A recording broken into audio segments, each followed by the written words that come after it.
কোর্টের দরজার সামনে গিয়া দেখেন হাত দিয়েছে আমার সন্তান আমাকে একদম আর সে আমাকে গিয়ে চাইতে পারে নাই। তার সর্বশরীর জগাজগা হয়ে গেছে। রাজনীতি করাটাই যে তার অপরাধ ছিল।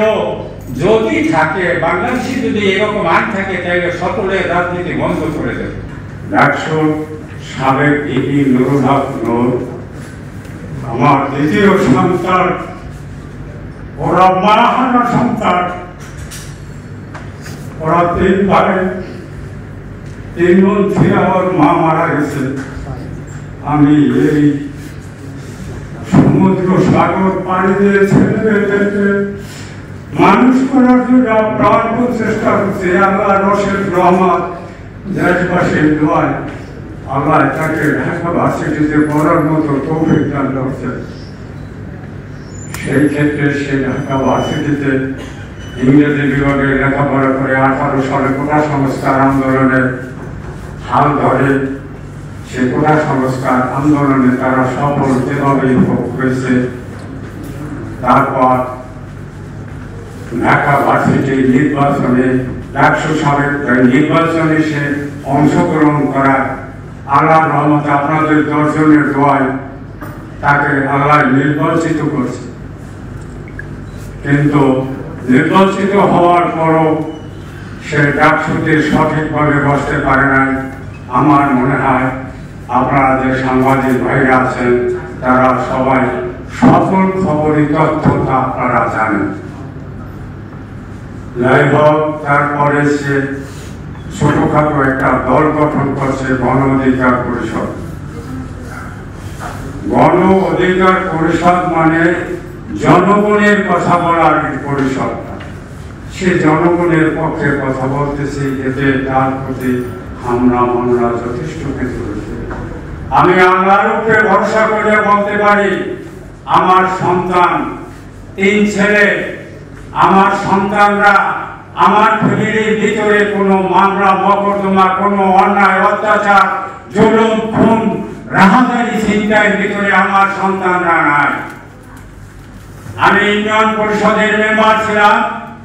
আল্লাহর উপরে ভরসা করে কই, একটা গম, একটা চাল, একটা টাকা আমি আমার সন্তানদেরকে খাওয়াই নাই। আমি আমার নিজের শ্রমের পারিশ্রমিক টাকা দিয়ে আমি এদেরকে মানুষ করেছি। আশা করি আল্লাহর রহমতে এটাই আমার সফল। তো আমি তো দেশের বাড়ি থাকি। গেল 19 তারিখ দিবাগত রাত্রে, অর্থাৎ 20 তারিখ রাত্র চলে, 19 তারিখ দিবাগত রাত্র 3টা থেকে 3:30 এই সময় তার বাসায় বিভিন্ন শ্রেণীর পেশাজীবী চাকরিজীবী সেনা সদস্যরা, র্যাব, বিডিআর, আর্মি, এরা ওই তার বাসায় গিয়া তাকে অমানসিকভাবে তাকে অ্যারেস্ট করে এবং তার বাসা থেকে 7-8টা মোবাইল নিয়ে নিয়েছে।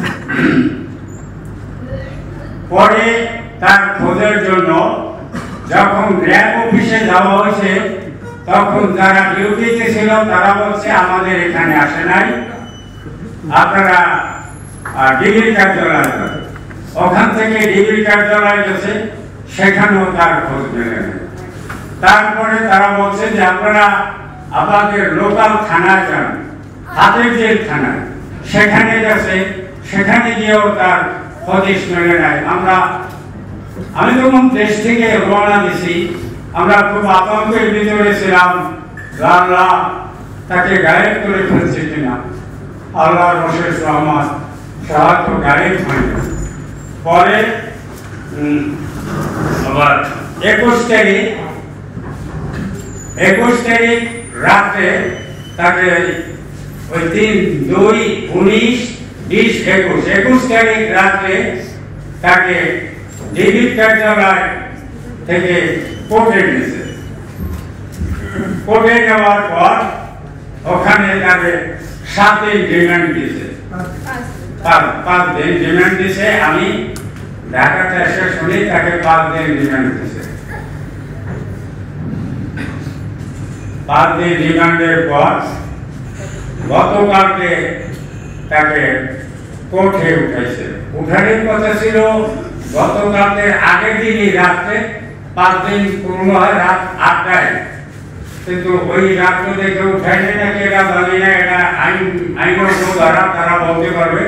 পরের দিন যখন কোর্টে উঠাইছে, আমরা তীর্থের পিণ্ডায় তাকে এনেছি, কখন তাকে কোর্টে উঠা তো আমি বাপ পড়ছি, আমরা দেখতেছি যার কজন পুলিশ ওরে 2 হাত ধরে কোর্টে উঠাইতে আনতেছে। আমি দৌড়িয়া গিয়া ওই দরজার সামনে, কোর্টের দরজার সামনে গিয়া হাত দিয়েছি।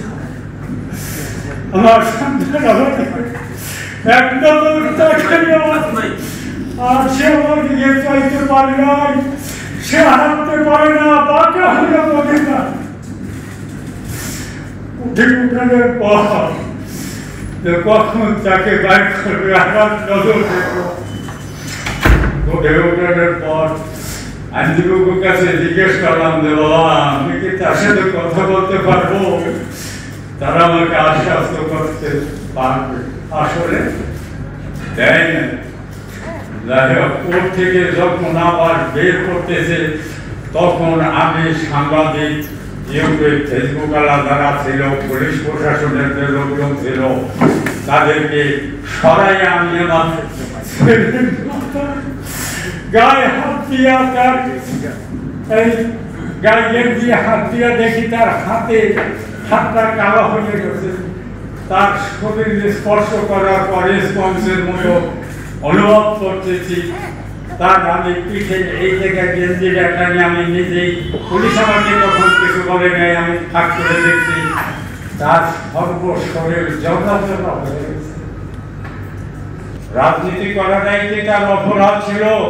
যদি থাকে, বাংলাদেশে যদি এরকম আইন থাকে তাহলে সকলে রাজনীতি বন্ধ করে দেবে, আপত্তি নেই। কিন্তু রাজনীতি করলে ভালো মন্দ 2 কথা বলতেই পারে, বলে, এটা সমস্ত দলই বলে, এটা তো অপরাধ না, এটা তো রাজনৈতিক চর্চা। সেক্ষেত্রে এইভাবে অন্যায়ভাবে জুলুম করে তাকে মারধর করা, তাকে নির্যাতন করা, এবং তাকে কোর্টে বলা হয়েছে, কোর্টে যখন তাকে দেখা হচ্ছে তখন জজ বলছে যে আমি তাকে দেখব।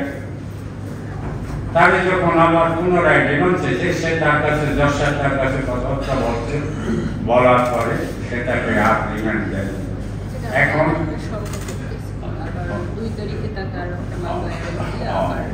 এবং আগামী 2 তারিখে তার আরেকটা মামলা আছে। আমি তো গ্রামের মানুষ, এত সব তো জানিও না, বুঝিও না, তো সেটা নাকি কোন আদালতের বিষয়, একটা কেস, সেটা ওই 2 তারিখে তার